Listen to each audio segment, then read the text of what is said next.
The Werewolf. A Swedish Folktale.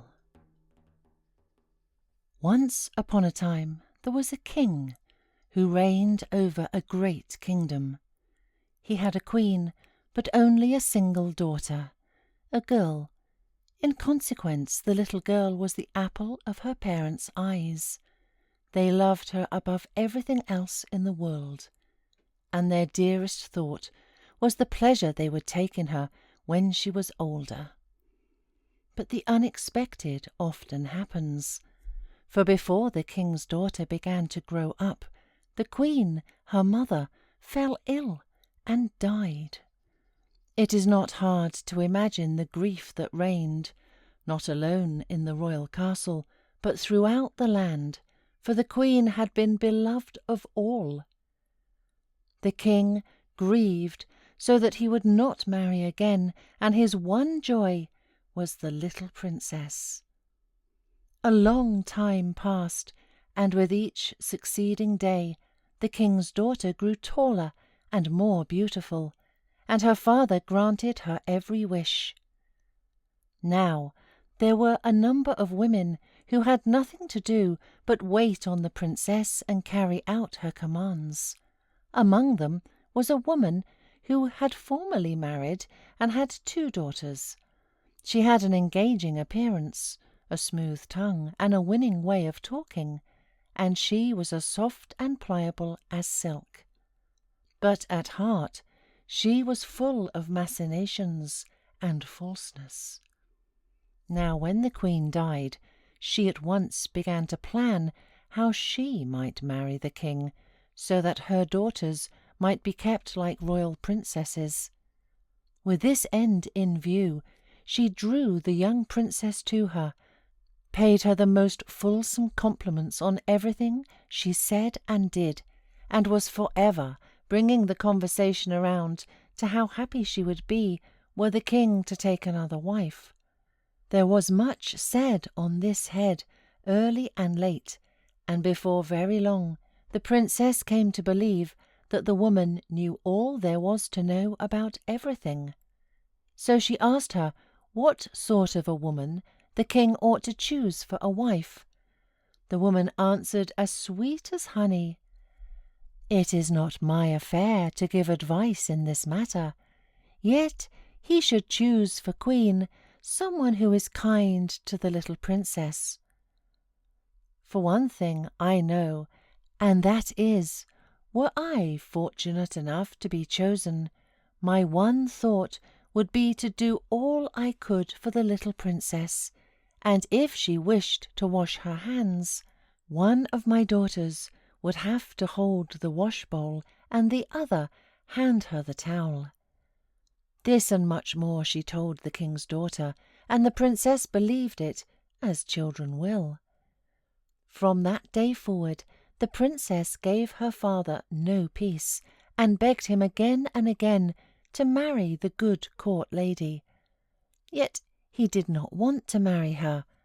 But the king's daughter gave him no rest, but urged him again and again, as the false court lady had persuaded her to do. Finally, one day, when she again brought up the matter, the king said, "I can see you will end by having your own way about this, even though it be entirely against my will, but I will do so only on one condition." "What is the condition?" asked the princess.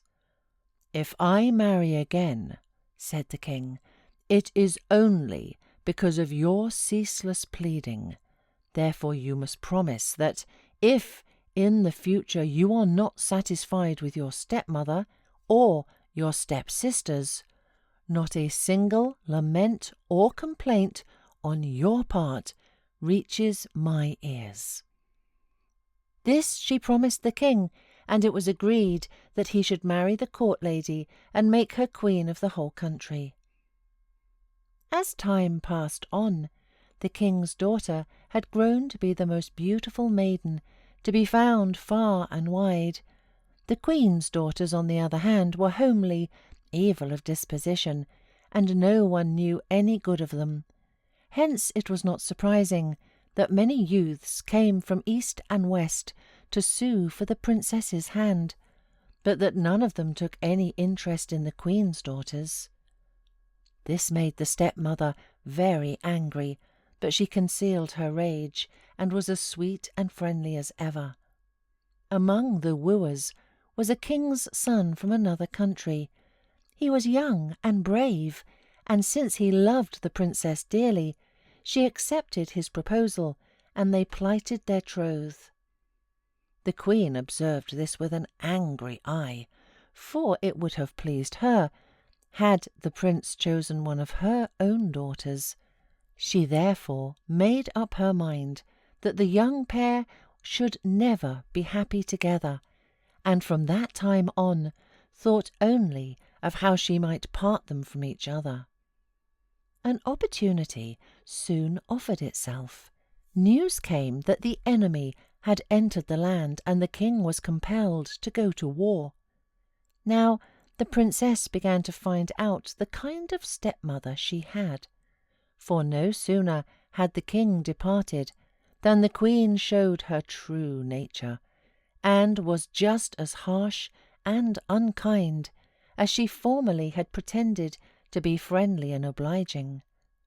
Not a day went by without her scolding and threatening the princess, and the queen's daughters were every bit as malicious as their mother. But the king's son, the lover of the princess, found himself in even worse position. He had gone hunting one day, had lost his way, and could not find his people. Then the queen used her black arts and turned him into a werewolf, to wander through the forest for the remainder of his life in that shape. When evening came and there was no sign of the prince, his people returned home, and one can imagine what sorrow they caused when the princess learned how the hunt had ended. She grieved, wept day and night, and was not to be consoled. But the queen laughed at her grief, and her heart was filled with joy to think that all had turned out exactly as she wished. Now it chanced one day, as the king's daughter was sitting alone in her room, that she thought she would go herself into the forest where the prince had disappeared. She went to her stepmother and begged permission to go out into the forest, in order to forget her surpassing grief. The queen did not want to grant her request, for she always preferred saying no to yes. But the princess begged her so winningly that at last she was unable to say no, and she ordered one of her daughters to go along with her and watch her. That caused a great deal of discussion, for neither of the two stepdaughters wanted to go with her. Each made all sorts of excuses, and asked what pleasures were there in going with the king's daughter, who did nothing but cry. But the queen had the last word in the end, and ordered that one of her daughters must accompany the princess, even though it be against her will. So the girls wandered out of the castle into the forest. The king's daughter walked among the trees and listened to the song of the birds, and thought of her lover, for whom she longed, and who was now no longer there. And the queen's daughter followed her, vexed in her malice with the king's daughter and her sorrow. After they had walked a while, they came to a little hut lying deep in the dark forest. By then the king's daughter was very thirsty, and wanted to go into the little hut with her stepsister in order to get a drink of water. But the queen's daughter was much annoyed, and said, "Is it not enough for me to be running around here in the wilderness with you? Now you even want me, who am a princess, to enter that wretched little hut? No, I will not step a foot over the threshold. If you want to go in, why, go in alone." The king's daughter lost no time, but did as the stepsister advised, and stepped into the little hut. When she entered, she saw an old woman sitting there on a bench, so enfeebled by age that her head shook. The princess spoke to her in her usual friendly way. "Good evening, motherkin. May I ask you for a drink of water?" "You are heartily welcome to it," said the old woman. "Who may you be, that step beneath my lowly roof and greet me in so winning a way?" The king's daughter told her who she was, and that she had gone out to relieve her heart in order to forget her great grief. "And what may your great grief be?" asked the old woman. "No doubt it is my fate to grieve," said the princess, "and I can never be happy again. I have lost my only love, and God alone knows whether I shall ever see him again." And she also told her why it was, and the tears ran down her cheeks in streams, so that anyone would have felt sorry for her. When she had ended, the old woman said, "You did well in confiding your sorrow to me. I have lived long and may be able to give you a bit of good advice. When you leave here, you will see a lily growing from the ground. This lily is not like other lilies, however, but may have strange virtues. Run quickly over to it and pick it. If you can do that, then you need not worry, for then one will appear who will tell you what to do." Then they parted, and the king's daughter thanked her and went her way, while the old woman sat on the bench and wagged her head. But the queen's daughter had been standing without the hut the entire time, vexing herself and grumbling because the king's daughter had taken so long. So when the latter stepped out, she had to listen to all sorts of abuse from her stepsister, as was to be expected. Yet she paid no attention to her, and thought only of how she might find the flower of which the old woman had spoken. They went through the forest, and suddenly she saw a beautiful white lily growing in their very path. She was much pleased and ran up to it to pick it, but that very moment it disappeared and reappeared somewhat further away. The king's daughter was now filled with eagerness, no longer listened to her stepsister's calls, and kept right on running. Yet each time, when she stooped to pick the lily, it suddenly disappeared and reappeared somewhat further away. Thus it went for some time, and the princess was drawn further and further into the deep forest. But the lily continued to stand and disappear and move further away, and each time the flower seemed larger and more beautiful than before. At length the princess came to a high hill, and as she looked toward its summit, there stood the lily high on the naked rock, glittering as white and radiant as the brightest star. The king's daughter now began to climb the hill, and in her eagerness she paid no attention to stones nor steepness. And when at last she reached the summit of the hill, lo and behold! The lily no longer evaded her grasp, but remained where it was, and the princess stooped and picked it and hid it in her bosom, and so heartfelt was her happiness that she forgot her stepsisters and everything else in the world. For a long time she did not tire of looking at the beautiful flower. Then she suddenly began to wonder what her stepmother would say when she came home after having remained out so long, and she looked around in order to find the way back to the castle. But as she looked around, behold, the sun had set, and no more than a little strip of daylight rested on the summit of the hill. Below her lay the forest, so dark and shadowed that she had no faith in her ability to find the homeward path. And now she grew very sad, for she could think of nothing better to do than to spend the night on the hilltop. She seated herself on the rock, put her hand to her cheek, cried, and thought of her unkind stepmother and stepsisters, and all of the harsh words she would have to endure when she returned. And she thought of her father, the king, who was away at war, and of the love of her heart, whom she would never see again, and she grieved so bitterly that she did not even know she wept. Night came, and darkness, and the stars rose, and still the princess sat in the same spot and wept. And while she sat there lost in her thoughts, she heard a voice say, "Good evening, lovely maiden. Why do you sit here so sad and lonely?" She stood up hastily and felt much embarrassed, which was not surprising. When she looked around, there was nothing to be seen but a tiny old man who nodded to her and seemed to be very humble. She answered, "Yes, it is no doubt my fate to grieve and never be happy again. I have lost my dearest love, and now I have lost my way in the forest, and am afraid of being devoured by wild beasts."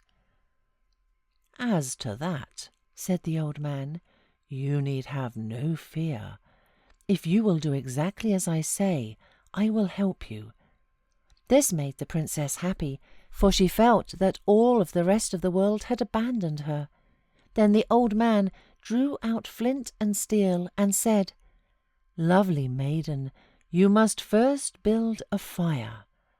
She did as he told her, gathered moss, brush, and dry sticks, and struck sparks, and lit such a fire on the hilltop that the flame blazed up to the skies. That done, the old man said, "Go on a bit, and you will find a kettle of tar, and bring the kettle to me."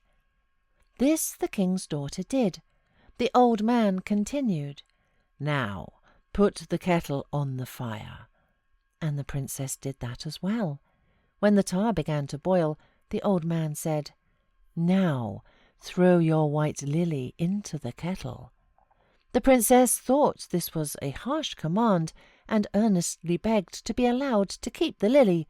But the old man said, "Did you not promise to obey my every command?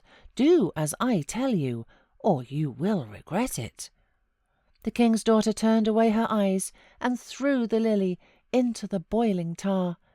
But it was altogether against her will, so fond had she grown of the beautiful flower. The moment she did so, a hollow roar, like that of some wild beast, sounded from the forest. It came nearer, and turned into such a terrible howling that all of the surrounding hills re-echoed it. Finally, there was a cracking and breaking among the trees, the bushes were thrust aside, and the princess saw a great grey wolf come running out of the forest and straight up the hill.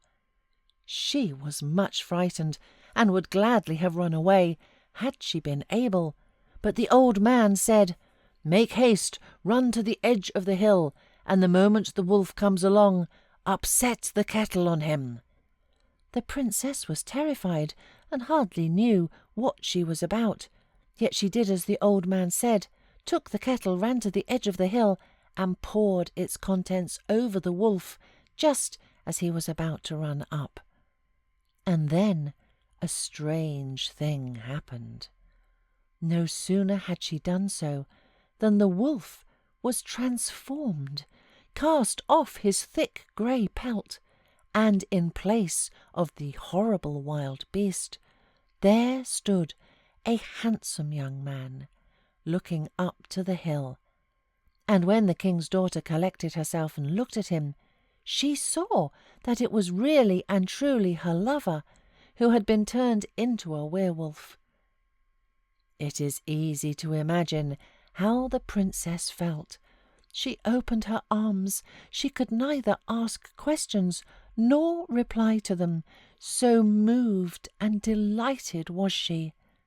But the prince ran hastily up the hill, embraced her tenderly, and thanked her for delivering him. Nor did he forget the little old man, but thanked him with many civil expressions for his powerful aid. Then they sat down together on the hilltop and had a pleasant talk. The prince told how he had been turned into a wolf, and of all he had suffered while running about in the forest. And the princess told of her grief and the many tears she had shed while he had been gone. So they sat the whole night through, and never noticed it until the stars grew pale and it was light enough to see.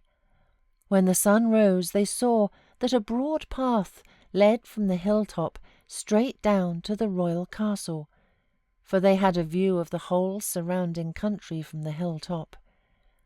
Then the old man said, "Lovely maiden, turn around. Did you see anything out yonder? And your father with all his army is following him." That pleased the princess above all things, and she wanted to descend the hill at once to meet her father. But the old man detained her and said, "Wait a while. It is too early yet. Let us wait and see how everything turns out." Time passed, and the sun was shining brightly, and its rays fell straight on the royal castle down below. Then the old man said, "Lovely maiden, turn around. Do you see anything down below?" "Yes," replied the princess. "I see a number of people coming out of my father's castle, and some of them are going along the road, and others into the forest." The old man said, "Those are your stepmother's servants. She has sent some to meet the king and welcome him, but she has sent others to the forest to look for you."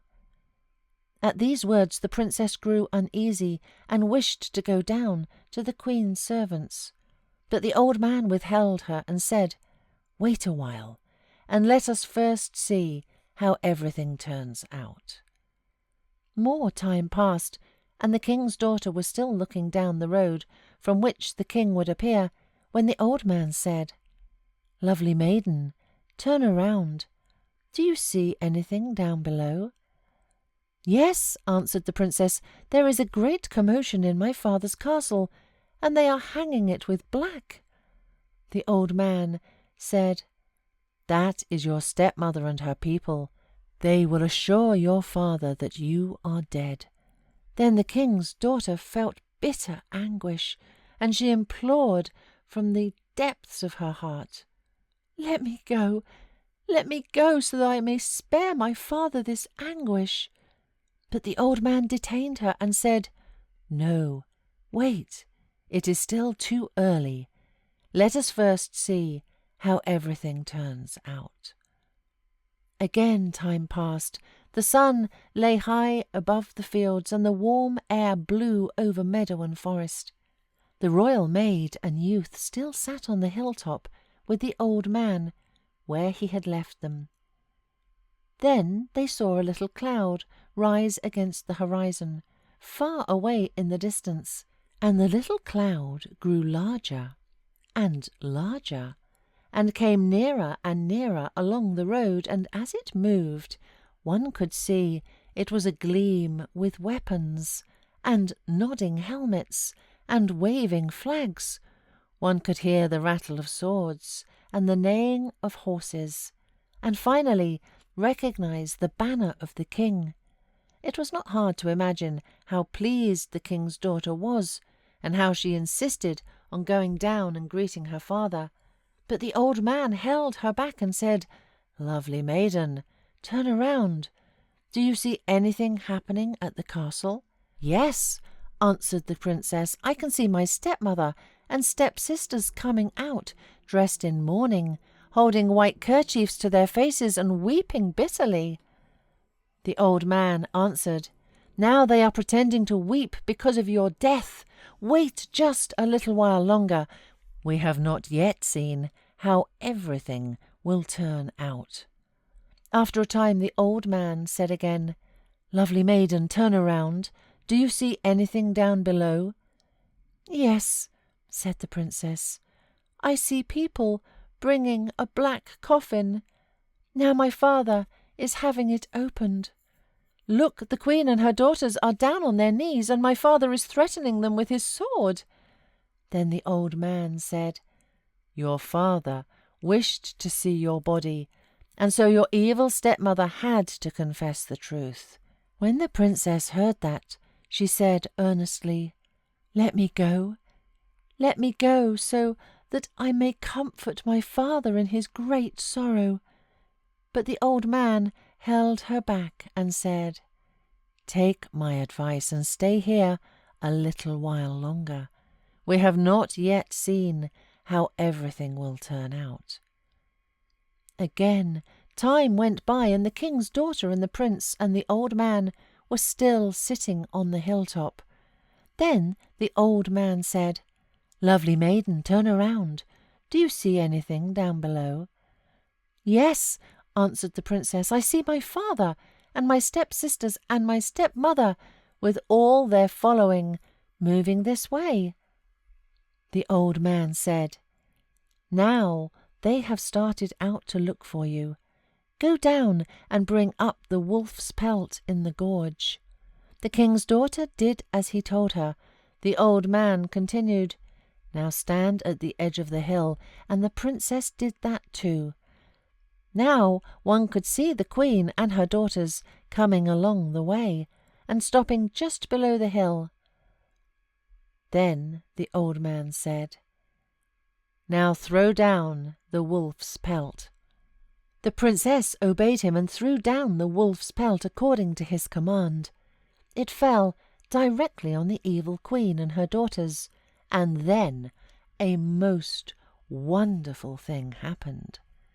No sooner had the pelt touched the 3 evil women than they immediately changed shape, and, turning into 3 horrible werewolves, they ran away as fast as they could into the forest, howling dreadfully. No more had this happened than the king himself arrived at the foot of the hill with his whole retinue. When he looked up and recognized the princess, he could not at first believe his eyes, but stood motionless, thinking her a vision.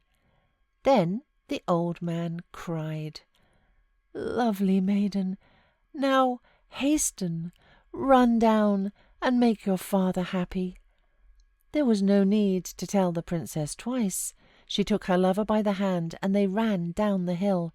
When they came to the king, the princess ran on ahead, fell on her father's neck, and wept with joy. And the young prince wept as well, and the king himself wept, and their meeting was a pleasant sight for everyone. There was great joy and great embraces, and the princess told of her evil stepmother and stepsisters, and of her lover. There was great joy and many embraces, and the princess told of her evil stepmother and stepsisters, and of her lover, and all that she had suffered, and of the old man who had helped them in such a wonderful way. But when the king turned around to thank the old man, he had completely vanished, and from that day on no one could say who he had been or what had become of him. The king and his whole retinue now returned to the castle, where the king had a splendid banquet prepared, to which he invited all the able and distinguished people throughout the kingdom, and bestowed his daughter on the young prince. And the wedding was celebrated with gladness and music and amusements of every kind for many days. I was there too, and when I rode through the forest, I met a wolf with 2 young wolves, and they showed me their teeth and seemed very angry. And I was told that they were none other than the evil stepmother and her 2 daughters.